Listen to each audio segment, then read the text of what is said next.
In my world, we talk a lot about liquidated damages. That's money that you agree to pay upfront if a contract is breached later. But there's a different kind of liquidated damage we deal with every single week. It's the interest we pay on the night before. We've all been told that alcohol is a social lubricant. It's a ritual. It's a way to signal that the workday is finally over. But if you look at the ledger, alcohol doesn't just provide a moment of relaxation, it actually charges you interest. Even when a night goes perfectly fine, the next day shows up with a subtle, reliable tax, lighter sleep, foggier focus, and probably a shorter fuse with the people that you love or work with. As a 47-year-old attorney and father of three, I have realized that the next day me usually was not invited to the party, but he's definitely the one who has to pay the bill. Today, my guest, Fiona McEntee, is here to make a case that is not about morality or sobriety, it's about economics. In a moment, Fiona will enter the courtroom to make the case for not borrowing from tomorrow, tonight.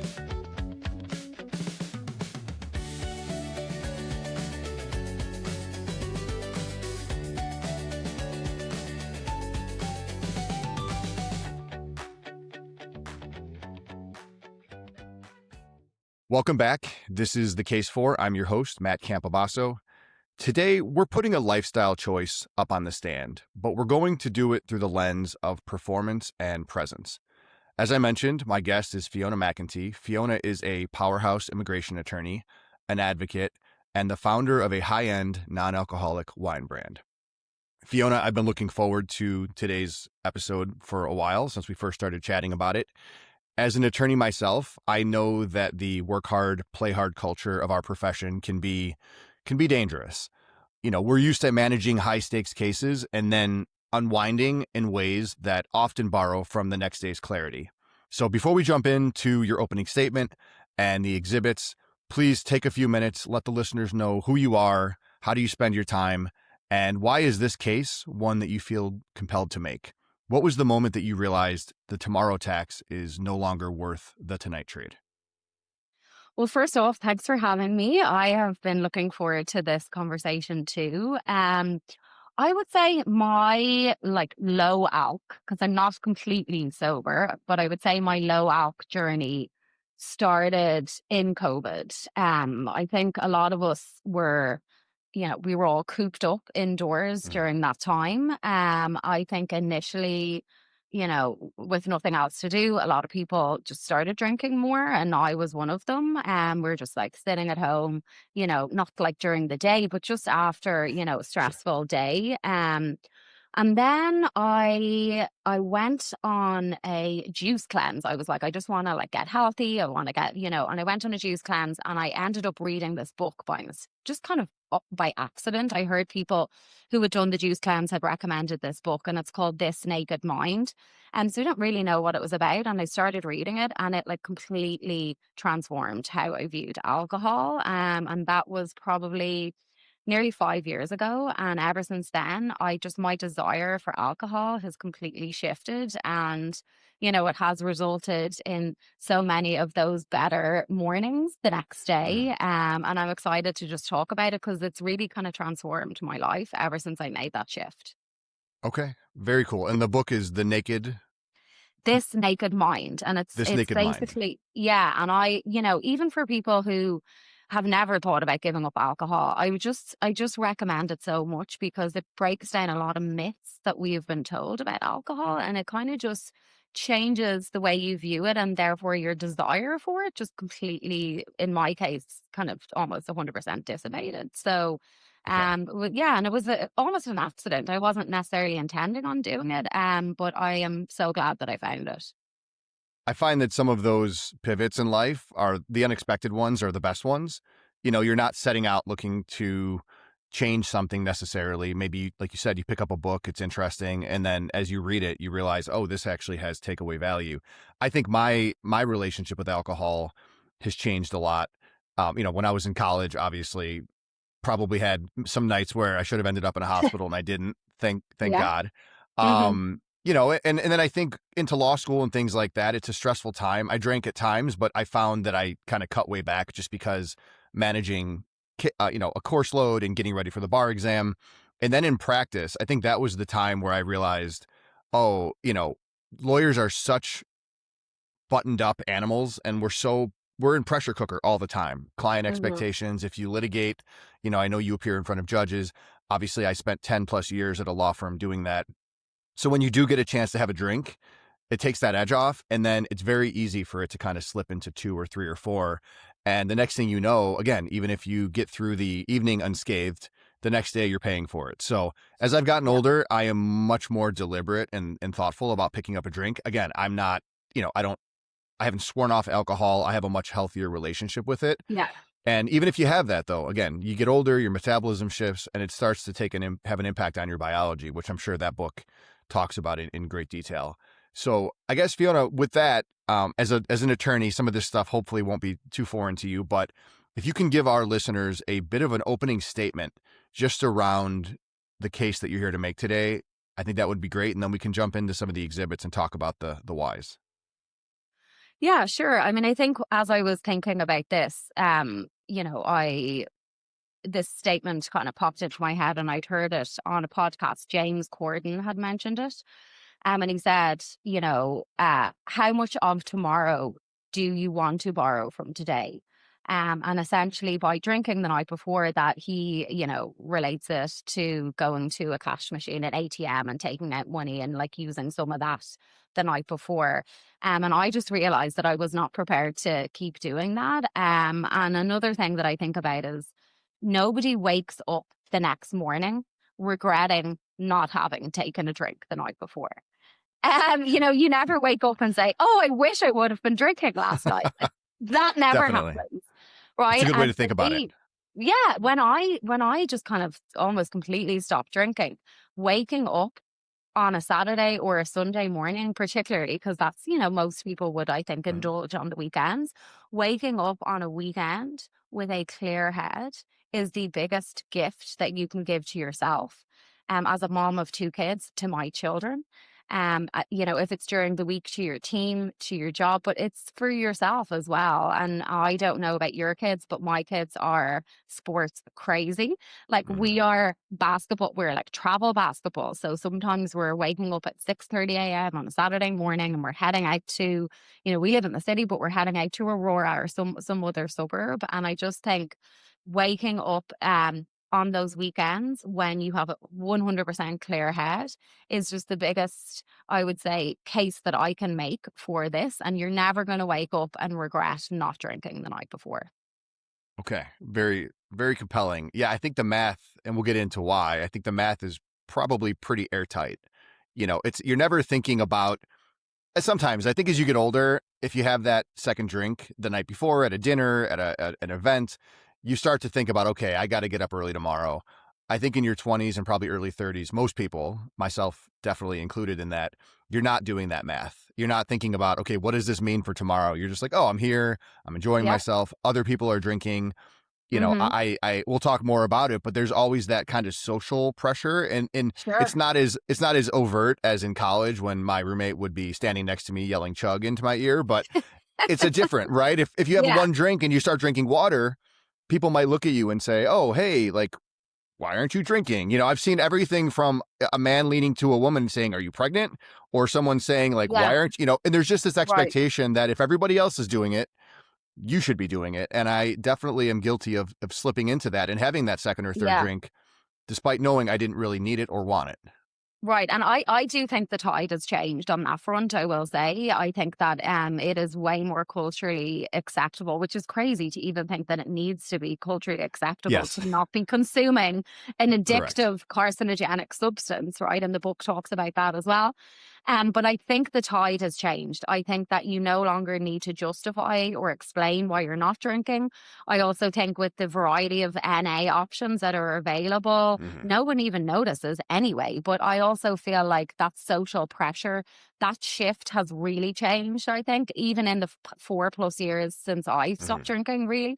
And also the next generation coming up, they're not even really starting to drink in the way that we Yes. did. So I think the tide is pendulum has swung and I don't think it's ever going back. Yeah. I think that I think you're probably right based on everything I've seen. And I have young kids.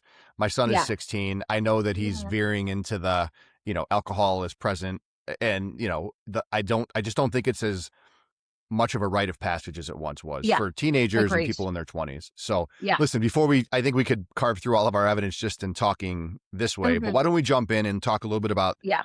the evidence that you've brought with today to demonstrate why you believe listeners here should listen to your case and take some things away.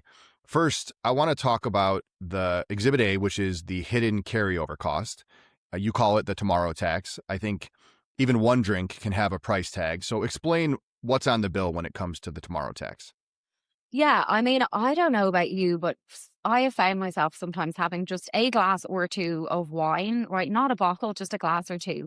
Waking up at 3 a.m., wide awake and really hot. And I think as Oh, women, as yeah. well as we get older, like perimenopause and all these things are happening to our bodies. And alcohol majorly disrupts your sleep. And so maybe you might nod off, quicker because you're like out cold, but it absolutely has an impact on that like deeper quality sleep that we all need. And so you can wake up feeling just exhausted, even though you may have slept for the night. But one thing that I think doesn't lie, I have this aura ring. I got one too. Oh, there you go. Yeah. And I don't know if you're in any of the communities, but like there's some different Facebook groups and stuff, but people in there constantly talk about the impact that alcohol has on your sleep. And this is if we're, we are lawyers, if we want to look at objective data, you can Hmm. see it there in your sleep patterns. You can look at what a night when you have had, been drinking versus a night when you haven't. And it is like just the evidence is clear as day there. I also think when I started to kind of make that shift, I was talking to a lot of women about this as we're getting older, but also recently a lot of men have been talking about how alcohol is impacting their sleep. And I was chatting to somebody last week and he's like, I just don't drink anymore because I just can't deal with a bad night's sleep. And, we're all trying to get by in the world and like be good humans and parents and, work. And I think you can just see the impact there. So for me, it is just not worth it. And as you're getting older, like your liver is not metabolizing it. And as you mentioned, your metabolism, there's just so many reasons. So sleep, I think, is a huge reason why people kind of make a shift in relation to alcohol. Two things before we jump to Exhibit B. Number one, I have the Aura Ring as well. And as I'm sure you know, it's not shy about telling you when you've screwed up, right? It's like, oh, Yeah. did you eat before bed? And so and it's great to have that data because objectively, like you said, you can step back and say, okay, I feel horrible right now, or I'm exhausted. Hmm. What did I do? And then you can self modify. And I think Right. alcohol is definitely the biggest offender in that instance, to your point about all those reasons. I have absolutely had a night where I'll have, two or three drinks or four, and you wake Yeah. up in the middle of the night. And like you said, you're hot and you're like, your Yeah. heart rate's awake and you're like, what's wrong? Am I Right. dying? And it's like, no, I just Yeah. decided to have that second old fashioned. And it's really like, Yeah. it's not worth it. So that's one piece. Uh-huh. And to your point about, like you said, your conversations began with women, but they've evolved to, involve men lately. I can tell you, especially in my 30s and even now in my 40s, I have groups of guy friends, and it is just the expectation that if we're going to be together out somewhere, alcohol is involved. And Hmm. I can say I play softball on a men's 12-inch league, and Oh, cool. after the games, we go to a local bar, they sponsor our team, and I can tell you, as we've all gotten older, what used to maybe be three or four drinks now is one, or Yeah. oftentimes it's not uncommon to see one or two guys drinking water. And to your point Hmm. about the social expectation, I think that's changed. I think the world moves obviously faster than ever before. And so any sort of downtime or sacrifice that you're making that inhibits your ability to show up 100%, whether it's for your kids or your team, it's felt and it's big and it's there's a bit of, I know for me, and again it's been a bit, but there's a bit of shame involved in that, which is like, how did I let this happen? And Yeah. getting back to the ownership of it, to your point, I think there's just that expectation that if you're out, you're drinking, and if you're not drinking, then there's something's wrong with you. But it's great that that's a tide that's shifting. Yeah. I definitely think it is, yeah, and I think it's, like, not just happening here, it's in Europe and it's across the board, and you can just see it, through the NA industry, it's a Mhm. massive shift, yeah. Yeah, I'm excited to talk about the NA industry here in a bit, definitely. Let's jump to Exhibit B. So this one really focuses on decision quality and executive function. So, Mhm. as you know, as an attorney, a big part of your product is your judgment. That's 98% of what I do is giving people my analysis and my judgment. So, how does cutting the carryover cost of alcohol the night before change the way you walk into a morning hearing or a high stakes meeting with a client, or even if it's outside of the law as a founder into a potential investment meeting? Yeah. So, I mean, going back to Exhibit A, with better sleep, you're obviously going to be more sharp. You're going to be more focused. I think your mood is going to be better as well. And you're not going to have that like shame over that anxiety, like all that kind of stuff that you do feel if you had, alcohol the night before. So I think like that's a natural part. Also, one thing that I'm hearing a lot about as a woman in her mid 40s is perimenopause and brain fog and like different things that are happening to our bodies as women are, getting older. And so without even any type of hangover, like, alcohol like effects, that's already happening to women. You're Mm, getting your brain fog is happening where you're just sometimes losing your train of thought. It's a hormonal thing that happens. So yeah. when you add, the night before to the mix as well, I just think it can be a bit of a recipe for disaster. And then just to kind of flip it on a more positive way, again, removing the alcohol. From the night before means I just think you're naturally going to be sharper. And it's also the case for men as well. Like if you have a terrible night's sleep, there's no way you're going to be your best in terms of judgment or performance or showing up. And so it is all interconnected and related as well. Okay. So let's talk about Exhibit C. I think it takes the same concepts and it applies it more personally because, as you said, during the week, Monday through Friday, obviously the people who feel the biggest impact are your team members, employees, colleagues. If you're short, if you have a short fuse, if you're not actively Yeah. listening, Hmm. it's almost impossible to be able to quantify all of the intangible effects, but they're there. So for me, as much as my job is important and it's a means to an end to support my family, the real impact from an alcohol perspective has been inside of my family and specifically with my kids. So I think Yeah. about the relationship and the parenting dividend. Exhibit C really is, hey, I'm a father of three, and I know that when I've had a drink or two or stayed up later drinking, the next day version of me is not my best, and Hmm. my kids deserve my best always. So tell us about the parenting dividend that we pay when we drink. Yeah, I have two kids and they're 10 and 12. And I'm just thankful that they will never remember me as having a hangover, right? Hmm. Because since I've stopped drinking, really, that really hasn't happened. And so that was like 5 years ago. So that's never going to be a part of like mom that they Hmm. remember.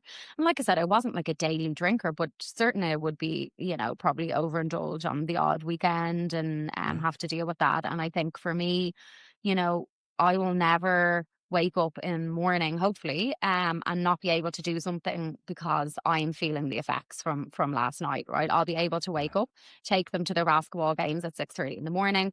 I'll have more patience. Another thing that I used to like pre-COVID, I was traveling a lot for conferences, and we probably all were for different things. I think there was a lot more travel, and I think it's gone back there. To in terms of like the in-person things, but like coming back from conferences, I would come back exhausted because you're up early, you're at sessions all Yeah. day, and then you're out all night. Like, and then you're coming home. I haven't seen my kids in days, but I am absolutely exhausted because I've been burning the candle at both ends. And Hmm. all your kids want to do is see you, and all I need to do is like sleep. Yes. So I think that it's taking not only time away from tomorrow, but it's taking time away from my kids. And my daughter is the oldest and she's 12, but on January 1st, like with a few seconds into the new year, she said, Mom, I'm going to be a teenager this year. Her birthday's not till October, right? But it's like, she's right. She's going to be a teenager. And I'm just not, frankly, not prepared to take time away from them Yeah. for, alcohol the night before. I'm just not doing that anymore. And I want to show up and be my best self for them too. Yeah, the point about traveling hits home for me because less so now, but my last role, I traveled a ton. Yeah. And I was just talking this weekend about the long days, early mornings, days packed with Mhm. meetings, conferences, and then Yeah. dinners, drinks. And Right. like you said, you come home, if you're gone for 3 or 4 days, you're probably close to the worst version of yourself. And Oh, your yeah, kids absolutely. want all of you, right? There's a deficit. They're like, hey, Mhm. this most important person to me is back. I can't wait to see them. Yeah. And if you're just like short or unengaged, Mhm. obviously traveling and working long days is hard anyway, but you add Yeah. the magnifier or the multiplier of alcohol to that. And yeah, it's just not worth it. My son is 16, which is Yeah. incredible to believe. And he'll be leaving for Oh, college in a few years. right. I cannot, I can barely get FaceTime with him as it is because he's got his Yeah. friends and his life. Of So course. if I ever have a morning where he's like, hey, let's go hit golf balls or let's get out and do something, I am definitely never going to miss one of those moments, Yeah. either flat out because I am hungover, or secondly, if I'm there, all I can think about is, when is this going to be over? I need to take some Tylenol and lay down because, Exactly. Yeah. I think it's a young person's game. To your point, it's changing, but I think when I was 20, I could do that and bounce back and go to college and play basketball for 3 hours it's just not like that anymore. But regardless of the effect, I think the bottom line is, alcohol is not doing human beings any favors. Yeah. Agreed. Agreed.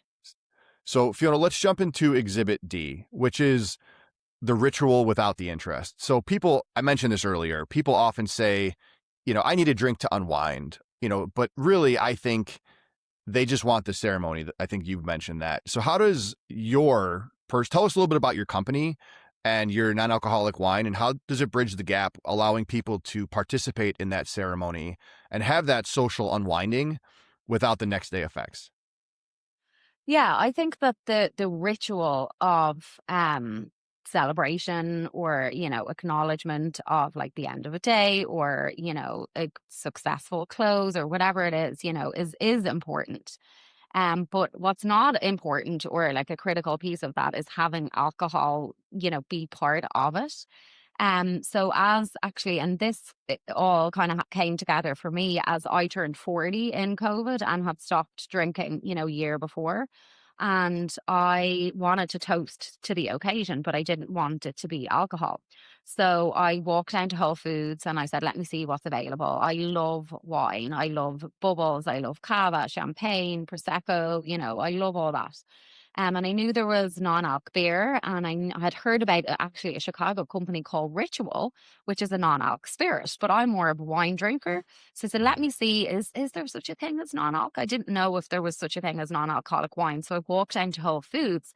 And there was nothing there. So this was again 4+ years ago. So nothing available. And then I went on a mission to try to see if this was a thing and if it was Mhm. online and where could I find some. So I basically bought every single non-alc wine option that was out there to try and see and find one that I liked. And my sister-in-law did this together, and we did this together, and we were pretty like disappointed with the options that were available. We found that a Mhm. lot of them, some of them just were like NA, but were like a tea based or, or just like a juice based thing. So not really giving us that wine experience. Mhm. And then some of the ones that were very high in sugar, just had like kind of a weird smell. Just didn't really give us that feeling.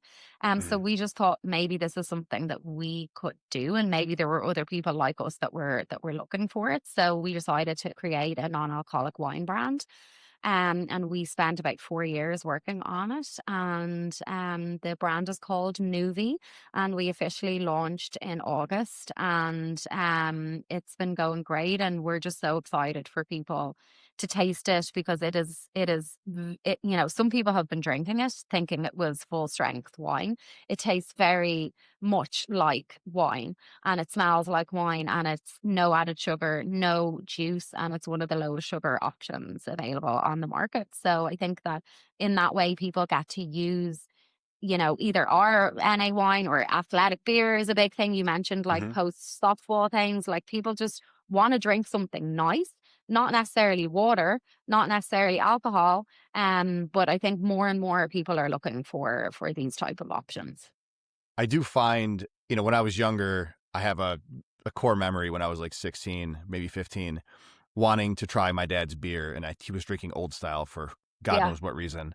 And he handed it to me and I took a sip of it and I was like, this is disgusting. And I Right. remember thinking at that moment, like, I'll never like the taste of beer. That's actually Sure. changed. As you get older, obviously your taste Yeah. buds change. And to your Mhm. point, you might crave that wine experience or the beer experience or the cocktail experience and that ritual. I am familiar with a non-alcoholic spirits company. They make some great Yeah. stuff.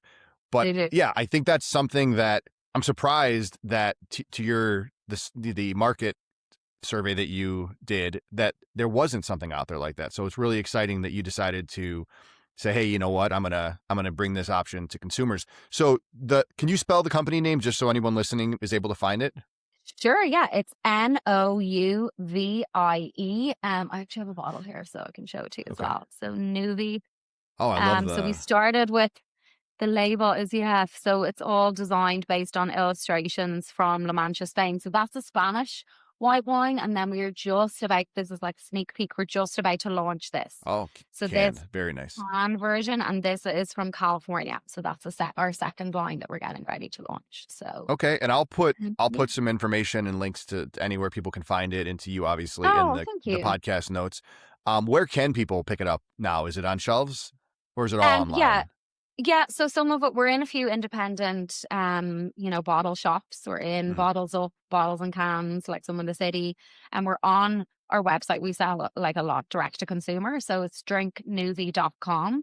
But Okay. a big part of our strategy has been to be in on-premise locations, right? We know that people are out and looking for these options, so we're in Mhm. some really nice restaurants and hotels, like the Gage, the Dearborn. We're in the Hyatt Regency, the Viceroy Hotel.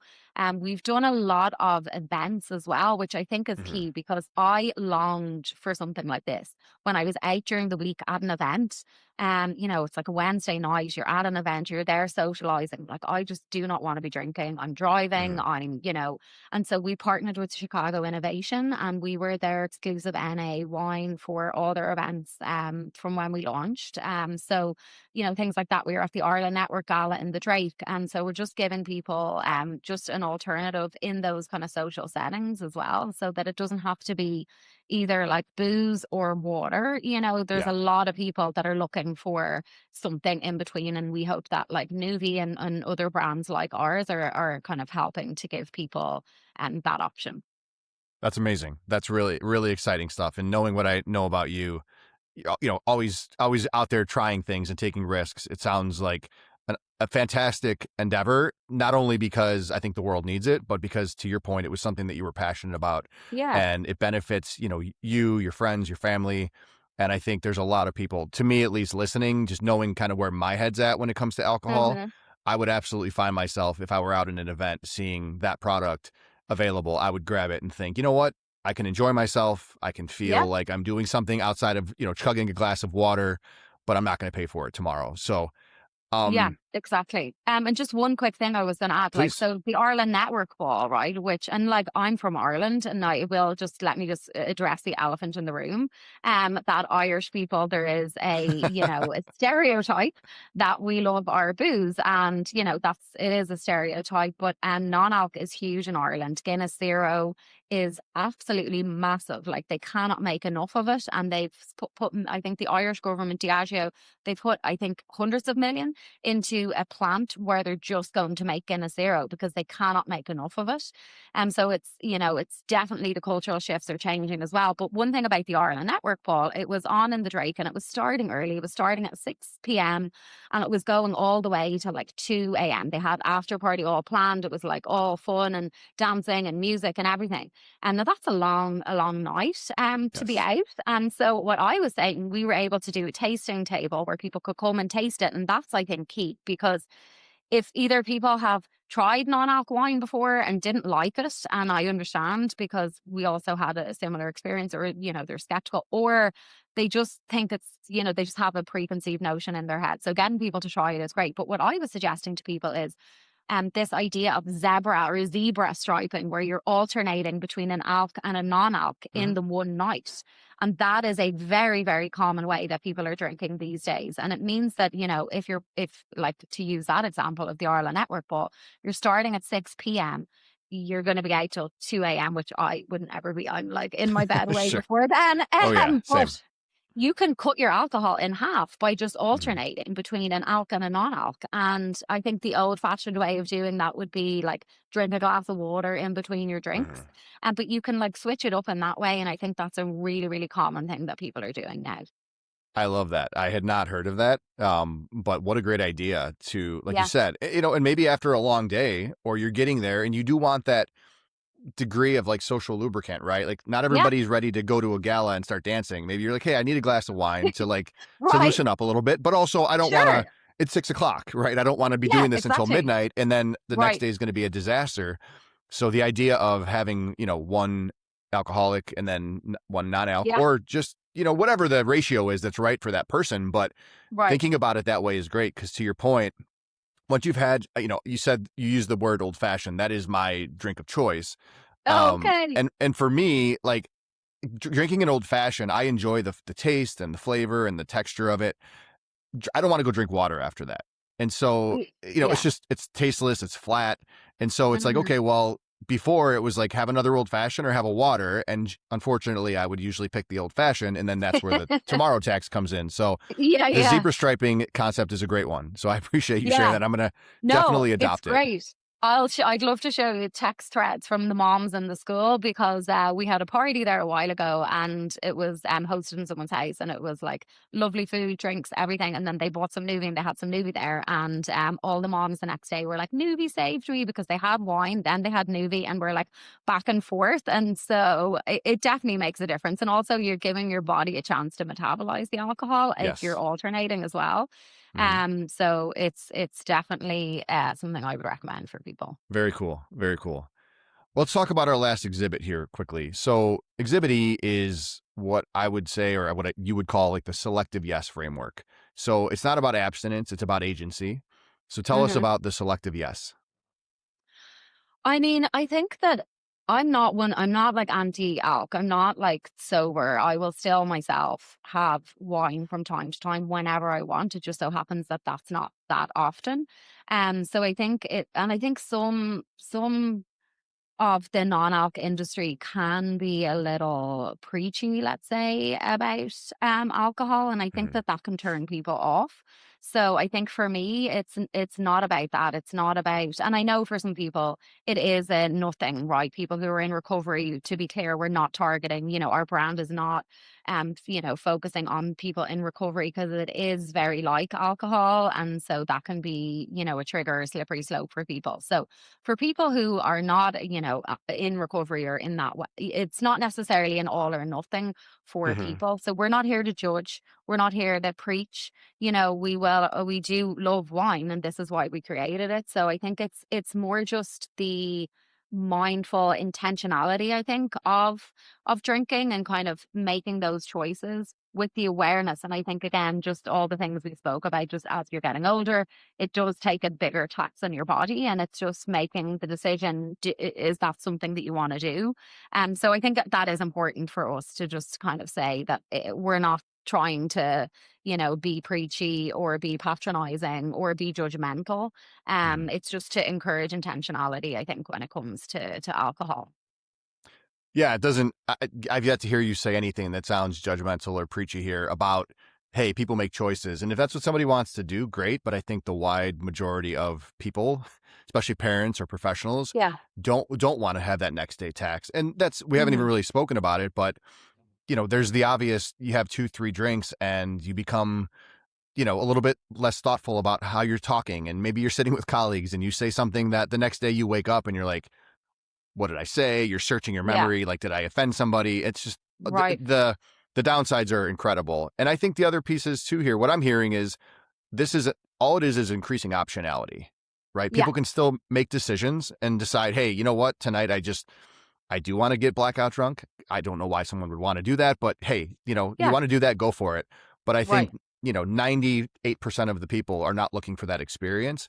And so Yeah. having a way to balance what they want to do, the social rituals, all those things, it's fantastic. So that wraps up the evidence.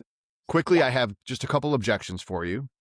Okay. As you know, I just want to, Go for it. anybody listening here, and I'm sure you probably have talked about these things, either here on the podcast or previously, or thought about them in your journey that you've laid out. But I guess the Hmm. first objection I would have is the boring defense. So, Yeah. people say alcohol is part of the social fabric. If I'm at a business dinner or I'm at a wedding and I'm holding a glass of NA wine, am I not just being the boring person who can't let loose? Isn't there Yeah. a social cost to this choice for people? So look, we have a word in Irish called craic, CRAIC, which means fun, right? Mhm. And in Gaelic, that there's no one that loves craic more than me, right? Irish people love having fun. We love like socialization, like that's a huge part of our culture. And I think the myth that we're told is that alcohol is kind of what we need to have that.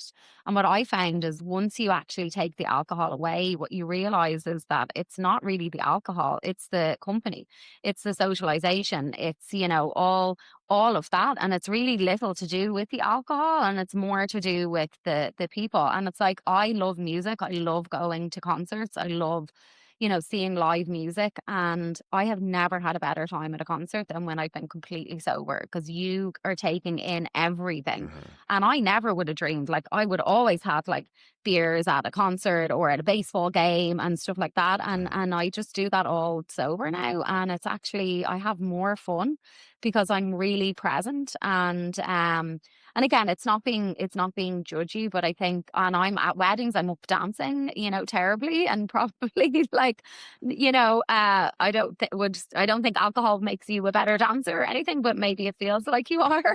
Sure. But I would say that since I've just reduced my alcohol, I don't think I've become more boring. And also another thing is like who knows what's in your glass, like, and I Yes. think it's more of a internal thing that we feel like people are going to like be looking at us. I find that most people are actually more concerned and more interested in their own drinking than what anybody else is doing. And like I've been Mhm. secretly, like before I stopped drinking, secretly pregnant at a wedding, and I was wondering how am I going to hide this? Oh my god, like it was only a few weeks pregnant, everyone's going to notice. And actually what I realized is people are too worried about their own making sure they Mhm. have their drinks, that you can kind of easily slide under the radar if that's what you want to do. And people are just, and I think also when you stop drinking and maybe talk about it makes people get a bit defensive about their own drinking too. Sometimes Yes. it can make Yes. people, it can turn the mirror in on people and make them start to, so that can be kind of a defense mechanism as well, where people start to say, oh, you're boring, this and that. And it's because internally it's like this whole, oh, I thought we were all doing this together. This is, Right. this the thing that we're all doing, right? And when people stop doing the thing, people start to feel like, oh, it's just something that I think I've noticed. People start to think more about their own drinking in a way Yeah, than, it's easier for that person to look at you and say, "What's wrong with you?" rather than to look at right. themselves and say, "Hey, why do I need to drink to have fun? What's wrong with me?" Exactly. Yeah, Yeah, and it's not exactly. just Yeah. alcohol. That's society, right? Everybody loves Of course. to point at you as not you, but the other person Yeah, as the yeah, yeah. outlier or the exception, Right. rather than say, "You know Yeah, what? Maybe I'm the one with a problem here." So, exactly. that's Yeah. interesting. Yeah. Um, Yeah. as far as I think to your point about being more present, I was kind of replaying in my head some of the concerts I've been to and baseball games, and it does you're not present. And then the other piece of it, which I don't think you mentioned, is later, when you haven't been drinking, the memories are clearer, right? And when Oh, you're at a 100%. Yeah. concert or you're at a Yeah. baseball game or some sort of an event, then you kind of want to take away those memories and have them crystallized. But if you're drinking, Hmm. it's like, well, did this really happen? I don't remember, because your Right. It's a bit your ability blurry. to perceive is impaired. So Yeah. really 100%. interesting. Yeah. Solid response to that objection. So one other objection.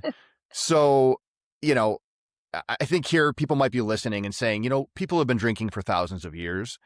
Is this really about betterment, or is this just like a wellness trend for people who want to squeeze, one additional percentage of productivity out of their day? How do you react to that? Look, it's alcohol is a known carcinogenic, whether we want to admit it or not. That's the truth. So it's not just like wellness for like a trend. I think that there really are, health consequences to alcohol, and I think that we need to. Again, it's not about being judgy or taking the moral high ground. That is a fact. And I think in my family personally, there's a lot of breast cancer. And I know, again, it's not to judge anybody, but it's just like something that I want to do as I'm aging and just thinking about risks across. And like there's a lot of things that we're doing that are, like high processed food and ultra processed and like, all those types of things. If I can take some of these, if I can make some steps to reduce some of these risks, because it's something that I personally want to do. But again, I think it's important that it doesn't come off as like preachy or judgy. But I do think the pendulum has swung and I don't think it's swinging back. And another thing, it's like 90+% of people who buy non-alc drinks still drink alcohol. Mhm. So it's just they're doing it in a more mindful way. So I think that this idea of just being intentional, and maybe that is part of a wellness thing, but I just don't see it shifting back. I don't think it's a fad that is, just here for now. I think that pendulum has swung and I just can't see it going back.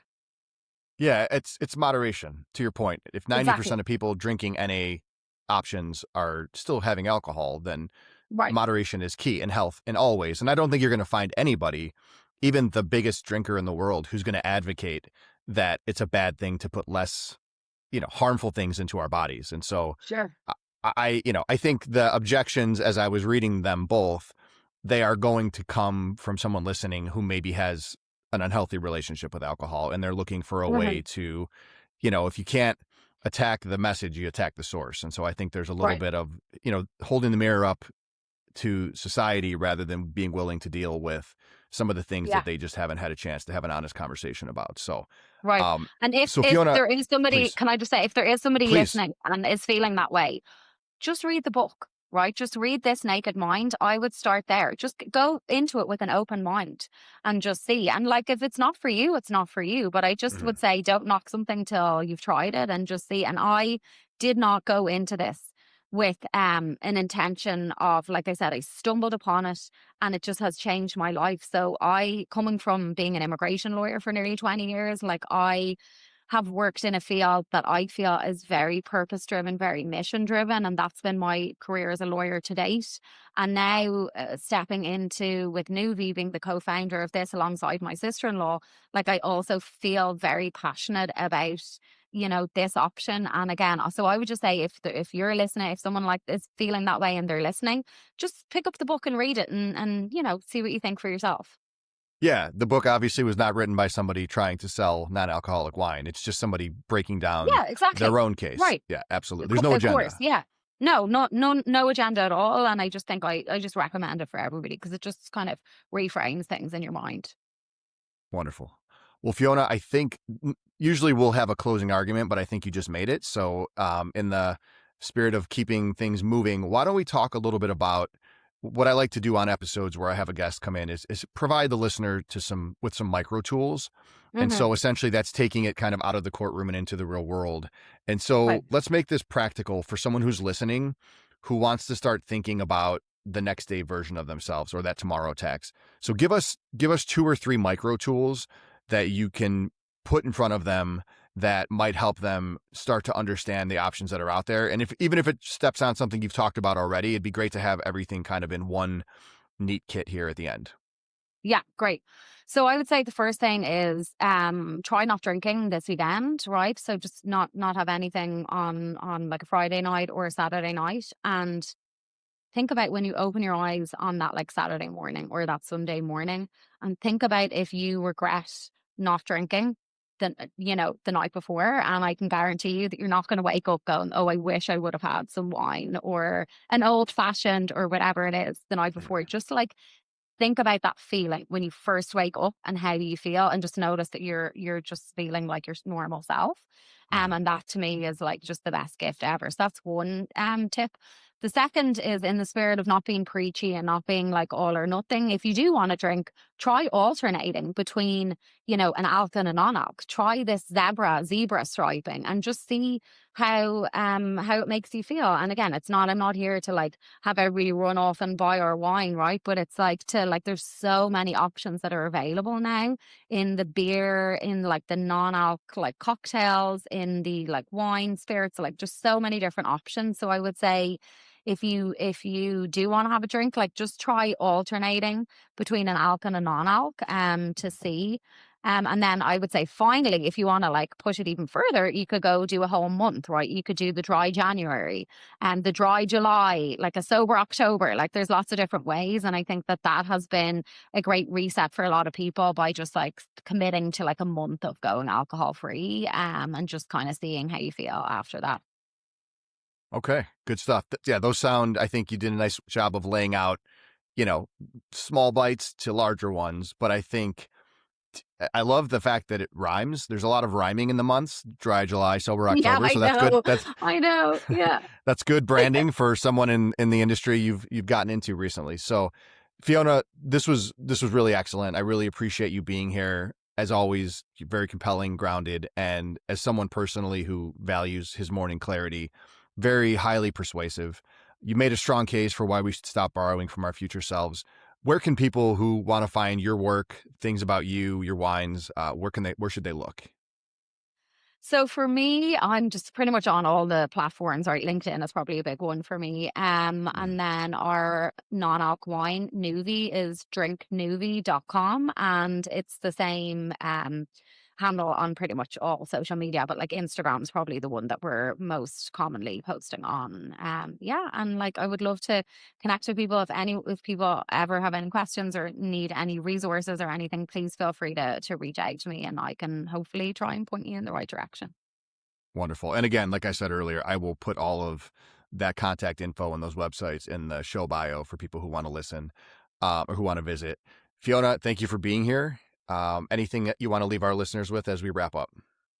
No, just thanks for the opportunity. I mean, I think it means a lot for me as a lawyer, I think, and yourself, like just coming from a profession where I think historically alcohol has been a big part of it. And I just think I'm here to, and you hope as well, to just show that there is a different way. And I think as the taboo of like not drinking, like it's just changing. And it's something that I'm really excited about to see in our profession because it's such a stressful, high pressured job. And I think that for so long, people have felt like they needed alcohol as like a stress relief and really I just don't think that that's the best solution. So I'm just happy that we can have these type of conversations and to just kind of spread just like an alternative for people. Absolutely. Well, to our listeners, thank you for spending this time with us in the courtroom. This has been The Case For with me, Matt Campobasso, and our guest, Fiona McEntee. Remember, whatever your case is, don't be afraid to build it and carry it out into the real world.